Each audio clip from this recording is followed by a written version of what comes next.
जवळपास मोठ्या एका 3 वर्षानंतर आपण म्हणूया एक मोठा राजकीय निर्णय तुम्ही घेतलात, पक्षप्रवेश झाला आणि त्यानंतर अगदी 2 दिवसांमध्ये तुमच्या नेत्यांचा, मुख्य नेत्यांचा, उपमुख्यमंत्र्यांचा दौरा आहे। आजच्या या सगळ्या मागच्या सगळ्या घडामोडी बघता, राजकारण बघता सध्या मनात काय काय सुरू आहे? वंदनीय शिवसेना प्रमुख बाळासाहेब ठाकरेंचा लाडका सैनिक आणि त्या लाडक्या सैनिकाचा 13 तारखेला या राज्याचे माजी मुख्यमंत्री आणि विद्यमान उपमुख्यमंत्री एकनाथजी शिंदे साहेबांच्या कुटुंबामध्ये ही ठाणा या ठिकाणी आनंद दिघेंच्या पदस्पर्शाने पुढील झालेल्या जागेमध्ये मठामध्ये हजारो कार्यकर्त्यांच्या समवेत मी प्रवेश केला आणि त्या प्रवेशाने मी भारावून गेलो होतो। तर माझ्यावरती प्रेम करणारी मंडळी मोठ्या संख्येने त्या ठिकाणी आले होते। तो प्रवेश आपण सर्वांनी पाहिलेला आहे आणि त्यानंतर आज प्रथमच मी माझ्या रत्नागिरी मूळ गावी येत आहे आणि योगायोग असा आहे की आज एकनाथ शिंदे साहेबांचा आभार दौरा हा रत्नागिरी जिल्ह्याकरता आलेला आहे आणि म्हणून त्यानिमित्ताने त्यांचं स्वागत आम्ही सर्व मंडळी मोठ्या उत्साहाने करणार आहोत। आणि त्याच्या आधी मी आपल्याशी संवाद साधत आहे। मी आपल्या नम्रपणे सांगू इच्छितो की आपल्या सर्वांच्या माध्यमातून हा झालेला जो पक्ष सोहळा हा आपण लोकांसमोर ठेवलेला आहे। नक्कीच मला संपूर्ण मतदारसंघातून, जिल्ह्यातून, महाराष्ट्र अनेक लोकांचे माझे या निर्णयाबद्दलचं स्वागत करण्यात आलेलं आहे आणि म्हणून अत्यंत मी समाधानी आनंदी आहे। बरं, तुमचा ज्यावेळेला पक्षप्रवेश होत होता त्यावेळेला दुसऱ्या बाजूला तुमचे नेते ज्यांच्यासोबत तुम्ही काम केलं असे विनायक राऊत यांनी तुमची टीका केली, गद्दारी, निष्ठा यांच्याबद्दल ते बोलले। त्याच वेळेला तुमच्याकडे 13 गद्दारी सर्टिफिकेट्स आहेत असं देखील त्यांनी म्हटलेलं, याला काय उत्तर देणार आहात का? विनायक राऊत हे पक्षातलेच नेते आहेत। विनायक राऊतनी सुरुवातीपासून मुंबई असेल, महाराष्ट्र असेल, कोकण असेल या ठिकाणी पक्षात राहून पक्षाची कशी गद्दारी केली ह्याचे अनेक पुरावे आणि सर्टिफिकेट माझ्याकडे आहेत। मी तर पक्षामध्ये असताना एक अंशस्व माझ्याकडनं चुकीचं पाऊल पडलं नाही, पण ह्या मंडळींनी पक्षामध्ये राहूनच पक्षातल्या लोकांना हाताशी पकडून गद्दारी केलेली आहे। हे महागद्दार आहेत असं माझ्या ठिकाणी मत आहे। सर, याला धरून एक प्रश्न, काल भास्कर जाधव देखील असंच म्हणाले होते।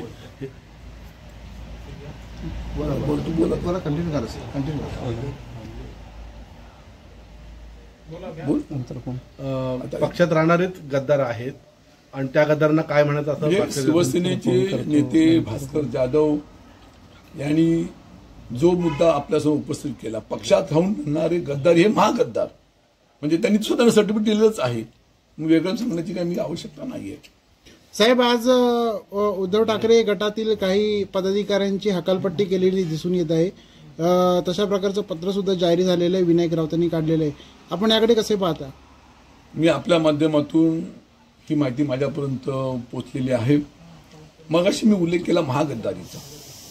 पक्षामध्ये राहूनच पक्षातल्या पदाधिकाऱ्यांना हाताशी पकडून मतदारसंघामध्ये ज्या पद्धतीने गद्दारी केली याची उदाहरण द्यायची गरज नाही आणि म्हणून नियती कोणाला सोडत नसते। आज नियतीचा खेळ पहा। आज नियतीने सुद्धा ज्यांनी ज्यांनी माझ्या विरोधामध्ये काम केलं त्यांना आज या ठिकाणी हक्कलपट्टी करण्याची वेळ ही सुदैवाने म्हणून दुर्दैवाने विनायक राऊत साहेबांच्या सहीने झालेली आम्ही आज पाहिलेली आहे आणि म्हणून भविष्यातल्या कालखंडामध्ये सुद्धा विनायक राऊत यांना माझं जाहीर आव्हान आहे। आज मी त्यांना सांगू इच्छितो की विनायक राऊत आणि त्यांच्या हाताखाली असणारे त्यांचे सर्व पदाधिकारी आणि जिल्हाप्रमुख विलास चाळके हे दोन्ही मंडळी श्री मार्लेश्वरला मानतात आणि मार्लेश्वरला स्मरून त्यांनी सांगावं की मागील झालेल्या विधानसभा निवडणुकीमध्ये राजन सणीच्या विरोधामध्ये जे उमेदवार होते त्यांना कुठं भेटले, कसे भेटले, त्यांना काय माहिती पुरवली, निवडणुकीच्या आधी आपल्याबरोबर असणारी त्यांच्यावर असणारी मंडळी कशी त्या पक्षात जाऊ दिली, अशी अनेक उदाहरणं आज माझ्यासमोर आहे, अनेक पुरावे माझ्याकडे आहेत.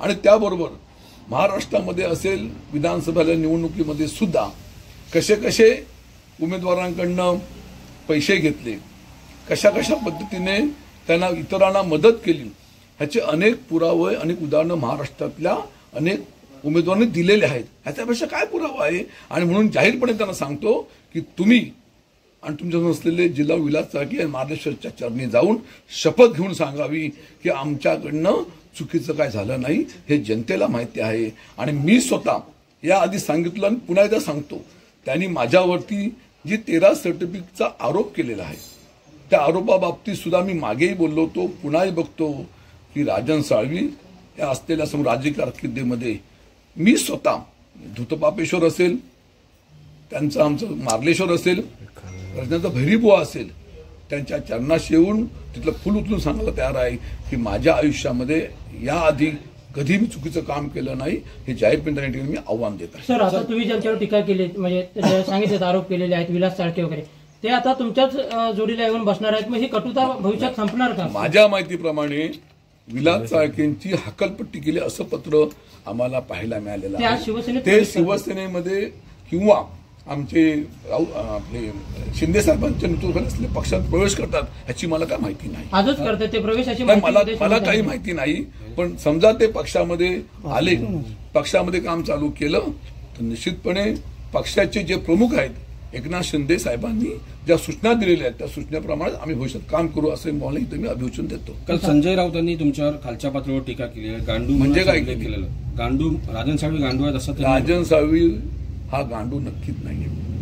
गांडू असताना तर अनेक उदाहरणं मी ते देऊ शकले असते, पण ते कुठे उदाहरण देऊ शकले नाही. शिवसेनेचे नेते आहेत, तर नेत्यासारखंच वागावं असं माझ्या ठिकाणी म्हणणं आहे. सर, काल म्हणजे यापूर्वी मुंबईत तुम्ही उदय सामंत आणि राऊतांची मिलीभगत असल्याचं म्हटलं होतं. त्या संदर्भात उदय सामंत यांनी काल प्रतिक्रिया दिलेली आहे उद्योगमंत्र्यांनी की राजकारणामध्ये कोणी कोणाला मदत केली हा राजकीय रणनीतीचा भाग असतो. ज्यांना ती कळली तो जिंकतो आणि ज्याला नाही कळली त्याचा पराभव होतो. कसं बघता एकंदरीत या प्रतिक्रियेकडे? निवडणुकीच्या रणनीतीमध्ये हे जिंकण्यासाठी अनेक विविध पर्याय असतात. आता ते कसे जिंकले हे तुम्हाला त्यांनी सांगितलेलं आहे. मी कसं हरलो हे तुम्हाला सांगितलेलं आहे. त्यामुळे वेगळं मी सांगण्याची आवश्यकता नाही. जिंकण्यासाठी जे करावं लागतं ते माणूस व्यक्ती करतो, ते विधान त्यांनी स्पष्ट केलेलं आहे. आता हा संघर्ष जो तुमचा आहे तो भविष्यात तसा राहील की हातात हात घालून काम करणार पुढे? या पक्षाचे नेते, मुख्य नेते एकनाथ शिंदे साहेबांनी आम्हाला स्पष्टपणे सांगितलेलं आहे की या संपूर्ण जिल्ह्यामध्ये असेल, कोकणामध्ये असेल, ही शिवसेना आपल्याला वाढवायची आहे, 100% शिवसेना निर्माण करायची आहे. आणि याकरता पक्षामध्ये आधी आलेली मंडळी असतील, पक्षातली मूळची मंडळी असतील, नवीन येणारी मंडळी, या सर्वांना हातात हात घालून त्या ठिकाणी काम करायचं आहे, पक्ष वाढवायचा आहे. आणि भविष्यातल्या कालखंडामध्ये आपल्याला सर्वांगीण कोकणाचा विकास हा घडवून दाखवायचा आहे. त्यासाठी आदर्शवत कोकण कसं असू शकतं, शिवसेना एक संघ कशी असू शकते, ह्याचं मूर्तिमंत उदाहरण आम्ही लोक देणार हा मला विश्वास आहे. भास्कर जाधव यांनी प्रतिक्रिया देताना असं म्हटलं होतं की राजन साळवी नेहमी मी एकमेव निष्ठावान आहे असं म्हणायचे, मात्र आता ही निष्ठावान बिरुदावली तुम्हाला दिलेली आहे. भास्कर जाधव सारखा नेत्यांनी माझ्याबद्दलच्या निष्ठावंत भावना व्यक्त करणं ही निश्चितपणे माझ्या समाधानाची गोष्ट आहे. आणि मी का पक्ष सोडला या संबंधीचा खुलासा तुमच्याकडे दिलेला आहे. 2024 सालच्या निवडणुकीमध्ये पक्षातल्या लोकांनीच मला काढलं, त्या भावना माझ्या मी व्यक्त केलेल्या आहेत. तो माझा असला पराभव माझ्या जिवारी लागल्यामुळे मी त्या भावना व्यक्त केल्या होत्या. आणि निश्चितपणे मी निष्ठावंत होतो अशा तऱ्हेच्या भावना भास्करांनी व्यक्त केल्या. मी अत्यंत समाधानी आहे. सर, भास्कर जाधव असंही म्हणाले की माझ्या क्षमतेप्रमाणे मला पक्षामध्ये काम करू दिलं नाही, हे माझं दुर्दैव आहे, अशा पद्धतीची खंत त्यांनी व्यक्त केलेली आहे. तुम्ही त्या पक्षातून आता बाहेर झालात तर नेमकं ही वस्तुस्थिती आहे का? कारण भास्कर जाधव हे शिवसेनेचे नेते आहेत, लढाऊ नेते आहेत. त्यांना काय अनुभव आले असतील की त्यांनी ते मांडलेले आहेत. भविष्यात त्यांना काय चांगले वाईट अनुभव होतील तशी भूमिका मांडतील.